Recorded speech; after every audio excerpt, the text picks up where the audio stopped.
Welcome to 33 Founders, everyone. You've chosen an extremely special day to join us because I'm here with Scott Birnbaum, the founder and partner at Red Sea Ventures. Thanks so much for being with me, Scott. Thanks for having me. So as I was saying, I want to go back to 2011. You're just starting Red Sea Ventures after being a founder, working in law, and in media. What was the catalyst to start a VC firm? So the truth is, it's sort of something that I always wanted to do. I had run a software business and for about 6 years, and the experience of being an entrepreneur was an amazing one and a really exciting one. It was also an unbelievably difficult one, and one in which I think I realized that I actually enjoy the deal more than I enjoy the operating.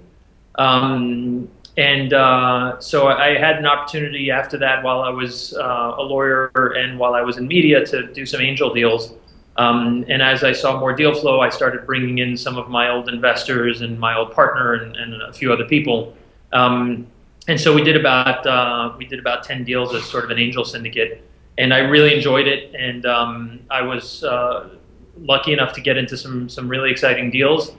And that worked out. And while I continued to work, sort of moonlighting as an investor, but really working as a lawyer, and then at CBS, I discovered this sort of passion for doing this type of work, and for working with founders, and for spending time with them, thinking strategically about their business, focusing a little bit on their product, allowing me to be a little bit of a jack of all trades. And it felt like a really good fit for me and for the things that I enjoy doing and for my personality, and that's what made me sort of push my way into it. Who are some of the individuals you were really looking up to during that process of saying, hey, I'm going to start Red Sea? The individuals that I was really looking.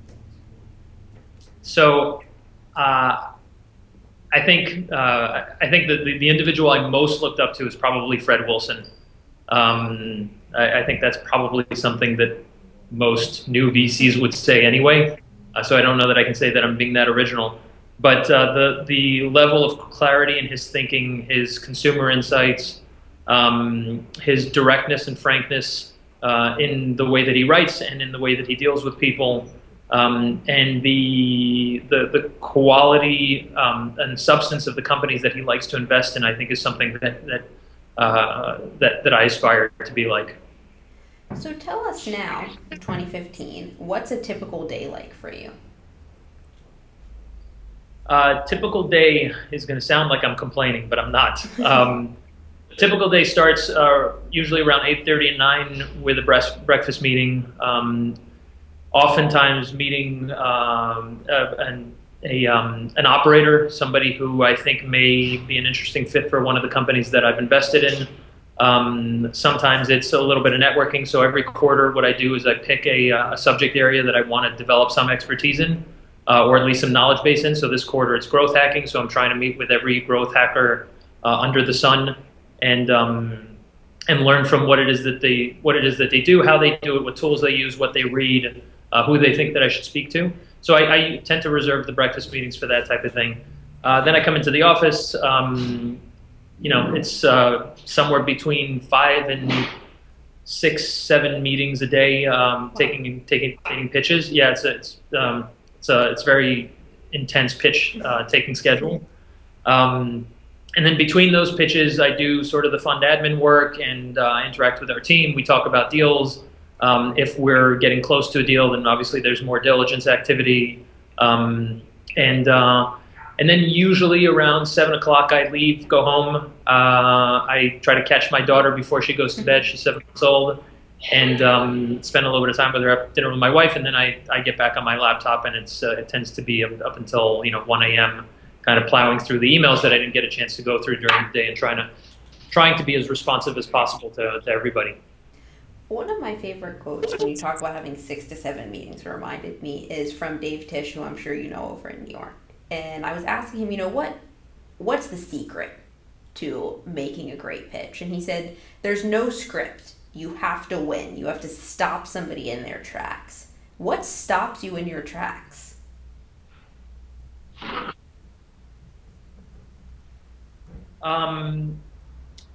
So what stops me in my tracks is quite honestly, as a seed stage investor, it tends to be people who are approaching a problem that I care about in a way that sort of resonates with my ethics and my outlook on markets and on life.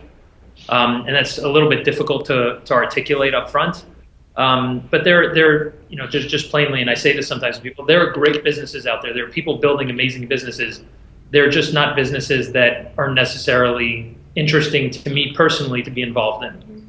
And so if I'm going to invest in 10 to 15 companies a year, which is roughly my pacing, it's not a huge amount of companies, but it's a reasonable amount of companies given the amount of work that I plan to do with them and how closely I want to get to know the entrepreneurs. You're also and so if I'm going, two people, but yeah.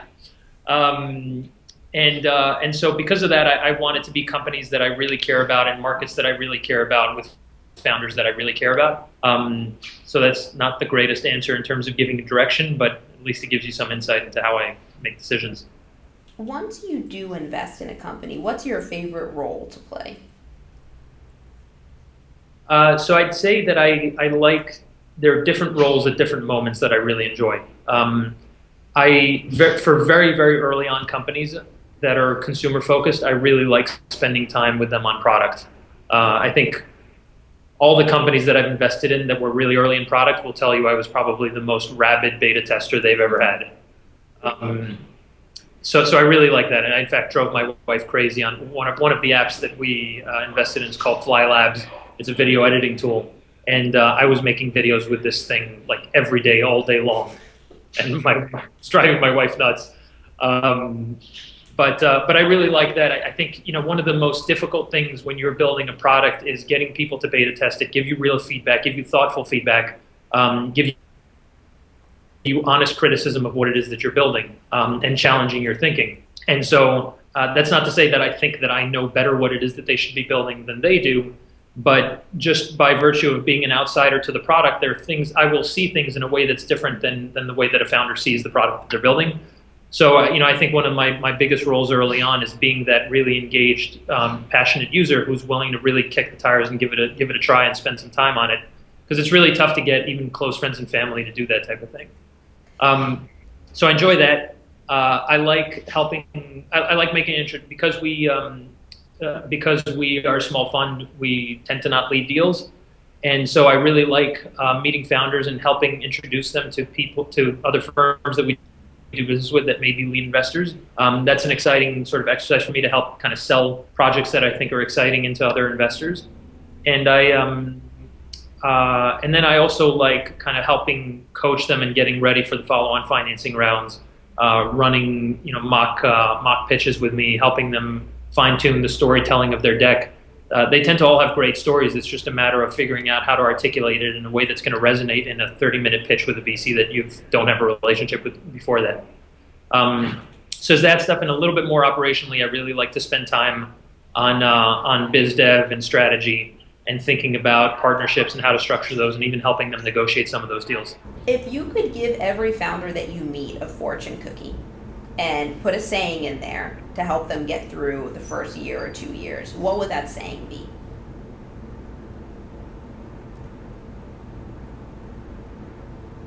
Don't give up and don't get pissed. I think there are a lot of founders with great ideas, and sometimes it's a point in time problem where they're not connecting with people in the right way, or they're not connecting with the right people.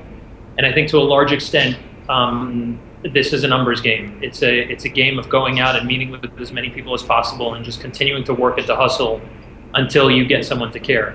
But what that means is that you're going to get a lot of meetings with people who will not care and will not want to engage and will not want to talk and will not want to explore the concept with you. And sometimes I see founders get upset in that process. And I think rather than getting upset, I think that what you should do is recognize that this is a product that needs to resonate with the right partner. And when you're bringing on money, you're bringing on a real partner. And you want that person to care about what it is that you're building. So if you have someone in front of you who does not care or isn't interested, don't turn them into an enemy by rejecting the fact that they don't want to partner with you, but rather turn them into an ally. Recognize that this is not necessarily a value judgment on you as a person or on the value of your business concept. And try to engage them as somebody who can give you some constructive feedback, maybe introduce you to other people, and kind of continue to build that positive momentum around you in order to find the person that will be the right partner. When it comes to those early days, something that Ariel K from Parachute just shared with me that is similar to your fortune cookie line is always be persistent, but also be patient. Scott, when do you know that you've been patient for too long, that you need to make a change? I think if you can't get anybody that you respect and know to care about or believe in what you're building, then you're probably fighting windmills. Yeah, that does not sound good. What would you say is the most challenging part of your job? Focus. Focus in the sense that there are so many great people out there and so many great companies and so many great ideas. I tend to have pretty varied interests in my life in general. So over time, developing that filter that allows me to really focus in on the things that are most likely to get to the finish line for me is the thing that I'm most concerned about getting really good at as quickly as possible. So I think if I were to look back at kind of my history as an investor over the last few years, doing this full-time and professionally, my focus has narrowed pretty significantly. I've refined the criteria that I use to decide whether I'm taking meetings or not. I'm still taking too many meetings, but I enjoy the process so much that it gets in the way of me being able to allocate my time as effectively as possible. So I think that's probably the thing for me. When it comes to having that focus, especially, you were just saying there's so many companies, there's so many great founders right now. In the event that a founder comes to you, it's an incredible idea, but it's not typically something you do. Is that something you make an exception for, or is focus and you keep to that? I definitely make exceptions. I've done it quite a few times already. I think that there's an intangible in ideas and in founders that if you, for me anyway, I know it works differently for different funds, but for me, I think that's a pretty rare thing when you find it and it really hits that note and it's something that you care about, and you share values with the founder and you share an approach to a market and an outlook on product. I think not being willing to kind of be flexible on your vision is not something that would work for me. All right, so I have a question on investing. When someone says, I work with Red Sea Ventures, what do you want that to mean?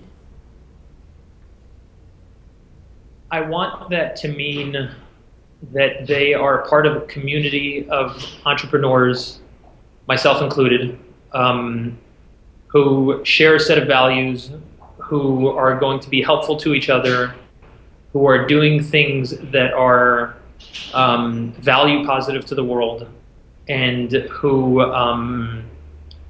feel great when they get together at any point in time.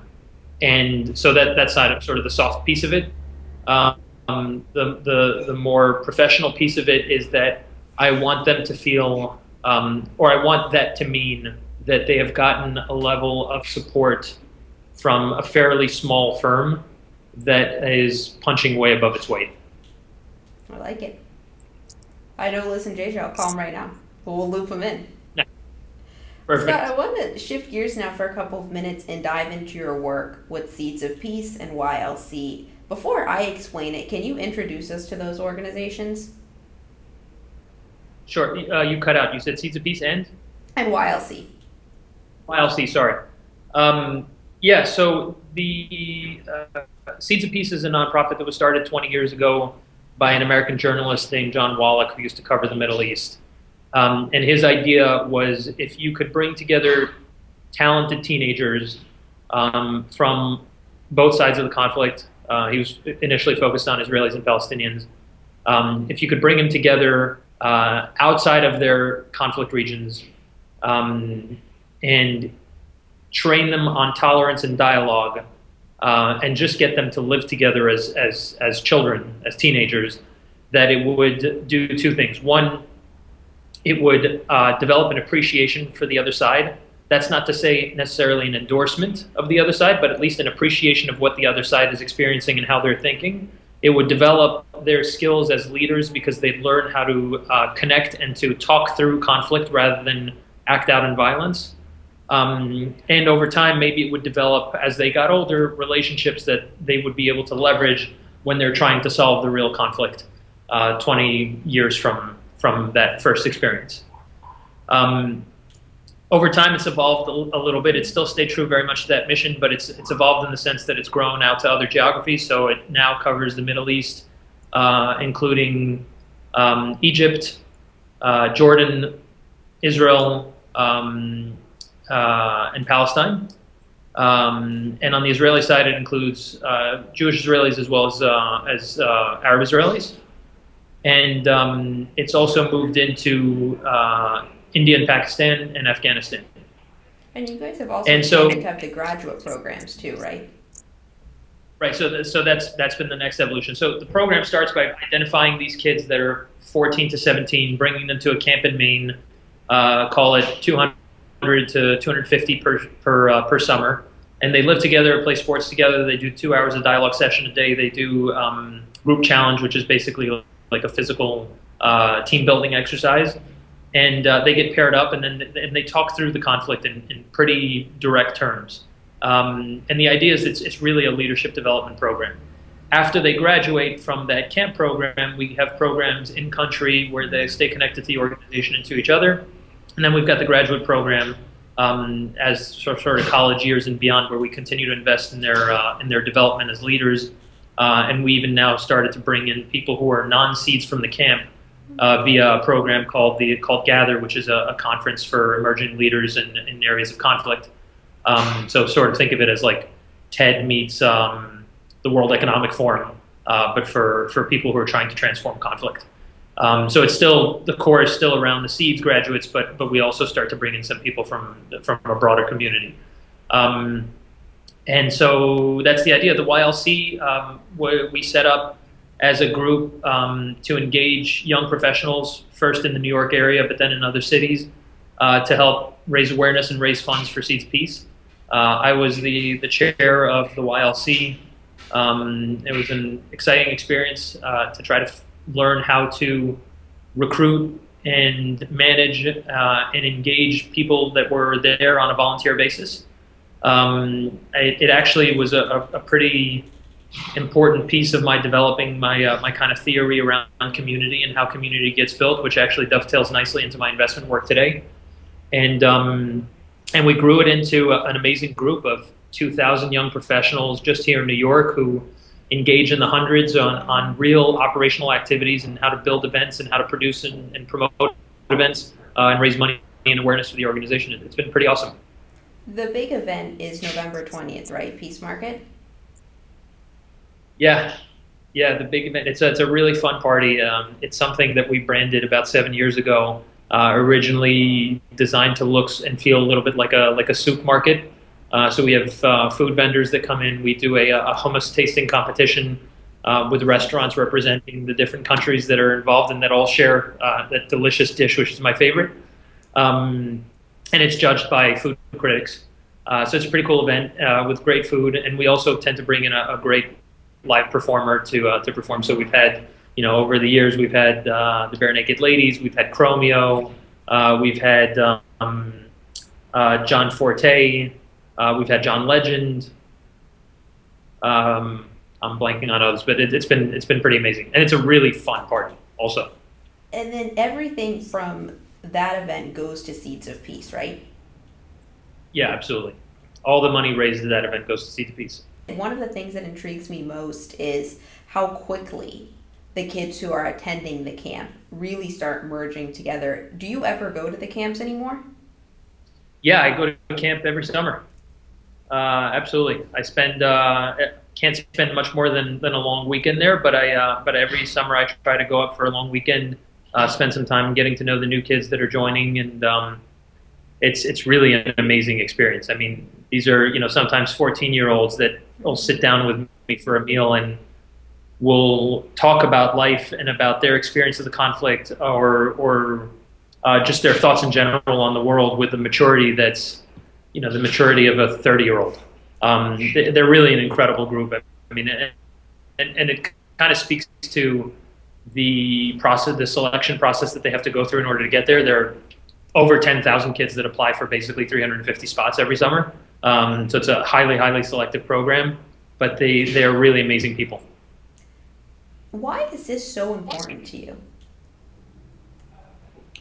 It's important to me because um, it feels to me like it is a conflict that is solvable. It is a group of people who share an incredible amount of cultural similarities, who have a lot of warmth and heart on both sides, on all sides, really, and who and for who the conflict feels like it has been really largely fueled by the inability to bridge a gap, where it feels like just the fact that they cannot interact with each other on a human basis is a big part of the reason why they're not able to break out of that conflict itself. And I think it's a beautiful part of the world. Speaking for the Middle East, anyway, I haven't been to India or Pakistan, but speaking for the Middle East, it's a really beautiful part of the world, and it's a part of the world that that I think a majority of the rest of the world cares deeply about for religious and cultural reasons, and it is not one that should be mired in conflict. So, in the absence of being able to find an immediate solution, my solution was to invest in people who I think one day will find the solution. How are Sort of like you, how are you seeing their time? So kids arrive at the camp and then they're involved in the graduate programs after. And I think something that's so telling of the work you guys are doing is a lot of the kids who were at the camp come back to be counselors and mentors there. How are you seeing their time there impacting them in the future?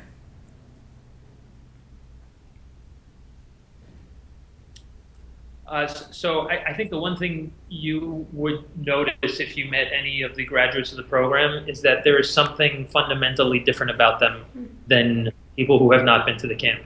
It really has an incredibly deep impact on their outlook on life, on the way they think of their communities, they think of themselves, their maturity in dealing with conflict, and they are, as a group, incredibly socially and civically minded and want to make change happen in one way or another. A lot of them are still very, very young. The average age is still well under 25 as a group, although we have almost 2,000 of them that are over the age of 25 now at this point. And so I think what you see is that they are constantly in their lives looking for solutions to the conflict and to the problems that they live in and face on a daily basis. I'll give you one just very illustrative example. A few years ago, there was a 17-year-old Palestinian graduate of the program who went back home and got a copy of the movie Gandhi, and basically set up a tour of different cities.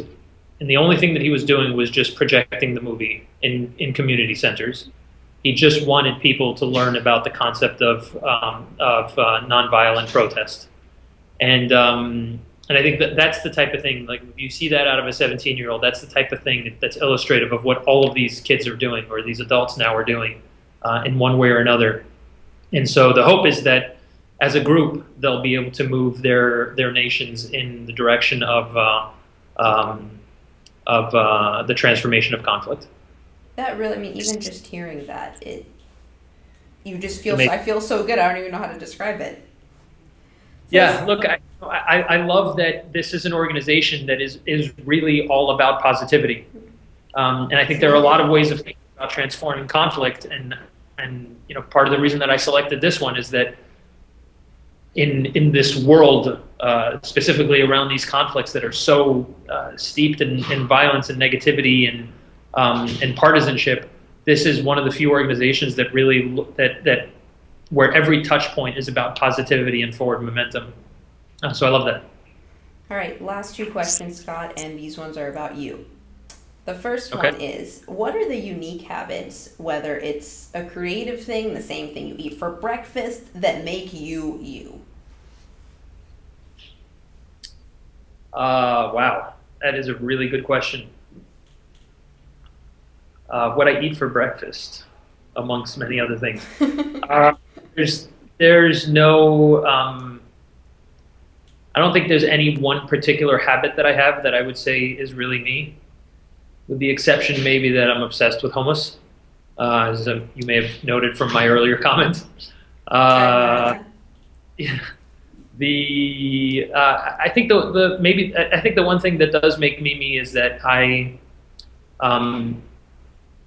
really love engaging with people and hearing about their stories and hearing about how it is that they think about the world, and trying to find a way to empathize with that and to bridge a gap that is otherwise pretty wide. So before, I'm going to make that 3 questions, not just 2. What's your favorite type of hummus? Plain. What? You mean which brand? No, just your favorite flavor. It's plain? I think it's a magical dish, and it should be left on its own. I'm in shock over here. Wow. All right. I guess we'll have to go with that. All right. What is one question that you have always wanted to be asked, but nobody has asked you?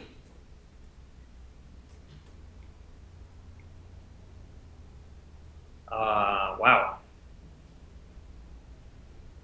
I quite honestly have never thought about that.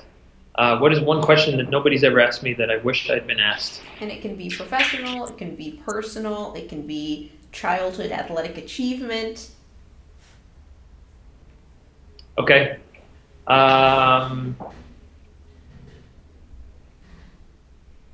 You've really got me stumped. This is a really tough one. See, I would want mine to be someone to say, 'cause I'm not very athletic, but in 5th grade, they called me the bulldog on my basketball team because I could get the ball from anyone. And no one ever brings that up. Like, where is the space for that on my LinkedIn profile? I want to ask you that. So I guess I guess if someone were to ask me that question, it would probably be, the question would probably be, what did it feel like to perform at your junior prom when you were the lead singer of the band? What did it feel like? It felt amazing because the PA system went out so no one could hear me, and I felt amazing. That's great. So you had all the confidence in the world. All the confidence in the world. Well, Scott, I think that's the perfect way. Best performance. I think that's the perfect way to end it. How can everyone stay up to date with what you're doing for all of Red Sea? Twitter at Red Sea Ventures. My Twitter handle is at Scott D, like Douglas Birnbaum, and that's where I sort of post with most frequency. And otherwise on our website, where we are continuously updating it, and we'll be adding new job postings, which is a big sort of upcoming effort, is to help our companies in the recruiting process. Otherwise just hit me up on Twitter. Awesome. Well, thank you so much for being with me. Thank you.